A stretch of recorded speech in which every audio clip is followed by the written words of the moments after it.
Trois gros projets à streamer cette semaine qui vont te rappeler ce que c'est que du bon rap. Et oui, il y en a toujours en 2023. Démarre donc avec une dinguerie. Ça, si tu connais pas, faut aller checker de ce pas. Enfin, juste après la vidéo, tu connais. Donc c'est Pyrrhus Mani qui nous a envoyé un projet de 8 titres. C'est sorti il y a très peu de temps et franchement c'est très très lourd. C'est très qualitatif. On a une vraie intro. On a une vraie interlude d'ailleurs qu'il a réalisé, créé lui-même carrément et qui vaut le détour. Franchement j'ai trouvé ça assez réaliste, très bien fait. Ça aurait pu être un extrait d'un film ou quoi que ce soit. D'ailleurs projet très ambiance film, tout ça. Hein.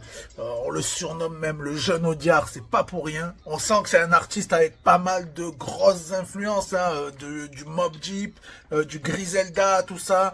Voilà, ça se ressent, on sent que c'est un vrai kiffeur de peura, de bon peura, de vrai peura. Alors dans le projet, moi il y a pas mal de titres que j'ai kiffé, mais ceux qui m'ont le plus tapé à l'oreille à la première écoute et que même en réécoutant j'ai surkiffé, c'est le titre Shadow sous l'averse. Alors ça, voilà, comme son nom l'indique, voilà, c'est en mode shadow, en mode combat, un petit peu combat contre soi-même aussi, en mode ça kick bien, très très chaud, une écriture bien fine et des punchlines qu'il faut réécouter aussi pour capter, un petit peu comme un bête de film, tu vois, il faut le voir deux fois.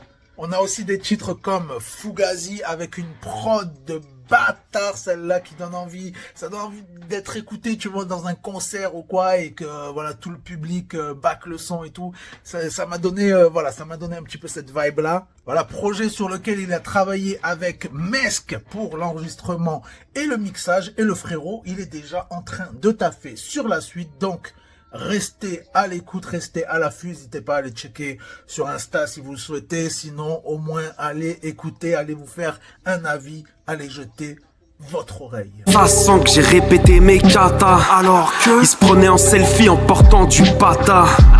Ils ne savent rien des ouragans qui me traversent. Je bosse mon shadow sous l'averse, je suis mon meilleur ennemi, mon plus bel adversaire, Tristan. Et puis on a le Haketo qui est de retour, ça fait toujours plaisir, un projet de Haket, voilà, Sniper, Tunisiano, tout ça, ça fait toujours plaisir dès qu'il y a du neuf. Je suis à l'affût, j'écoute directement, ça va streamer fort, donc...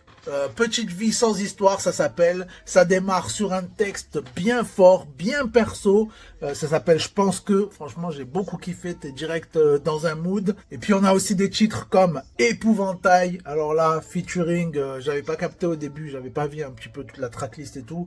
Mais quand il est arrivé sur le morceau, j'ai kiffé de fou. C'est featuring donc Souffrance. On a aussi un son un peu chill, love, tout ça, ça s'appelle Dommage, mais bien sûr à sa sauce, ça j'ai beaucoup kiffé. Puis on retrouve même Isha sur le projet sur un son qui s'appelle Gangsta Shit. Franchement, très bon projet. Là, va falloir aller écouter, réécouter, hein. Les anciens comme ça, faut donner de la force. Pendant dans un méga groupe, méga lourd, et dont j'étais méga pour. L'amour ça rend méga con, méga sourd, méga sombre, mais pas sombre. C'est surcoté d'être sous-côté. Puis pour terminer les grosses sorties de la semaine, on a le frérot Vince aussi qui est de retour avec un petit EP, voilà, comme il nous avait déjà balancé il y a quelques temps, dont je vous avais déjà parlé. Donc là, ça s'appelle Le Masque Vide, beau petit projet, des prods bien quali, qui changent un peu d'ailleurs, franchement, c'est des petites instrus qu'on n'entend pas forcément partout, qu'on n'entend pas forcément chez tout le monde. Donc ça, j'ai bien kiffé. Comme d'habitude, on a le droit à un flow assez percutant et des punchs bien sales, des 4 vérités et de l'introspection aussi. Il aime créer des images et faire rimer des syllabes et ça s'entend. Je suis bon à part, eux et nous y'a rien à voir. Putain de soirée, j'arrive toujours quand y'a plus rien à boire. Hey. On gagne pas d'or en touchant du bois. Faudrait que je sois plus jaloux, je te jure ma gueule, je vais te prendre du poids. Puis cette semaine, on a aussi quelques sorties en vrac, voilà, que j'ai pas vraiment eu le temps de bien saigner, bien écouter. On a eu 2 projets très très chauds. Voilà, j'ai pas eu le temps d'analyser, mais dans la semaine, bien évidemment, je vais les écouter fort. En premier, donc, c'est La Famax qui a sorti son projet rétro. Hein, vous savez, La Famax, je kiffe. J'en ai déjà parlé à plusieurs reprises. D'ailleurs, dans les sons qu'il a balancé avant la sortie du projet, on avait le titre Fetty Wap. Ça, il est en playlist, je l'écoute tous les jours. Le titre aussi, Ben Affleck. C'est pas les mêmes acteurs, mais bon, Ben Affleck featuring Ben PLG, franchement, il est incroyable. Ça aussi, pareil, il est en playlist, je l'écoute tous les jours.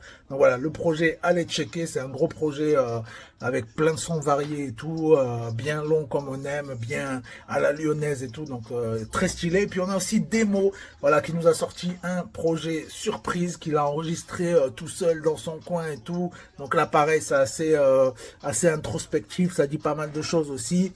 Il a même mixé quelques sons, tout ça. Il y a 13 titres de dispo, donc voilà, s'il y en a qui sont intéressés, n'hésitez pas à aller checker. Moi c'est voilà les deux projets que je vais réécouter cette semaine au calme, tranquillement, dans le métro, en allant au taf. Tu connais, c'était Tyler, ciao. Je bois un café en terrasse, le feu rouge passe au vert, fait crier le moteur sa race, avec farine no craps, en fumier de la Vega.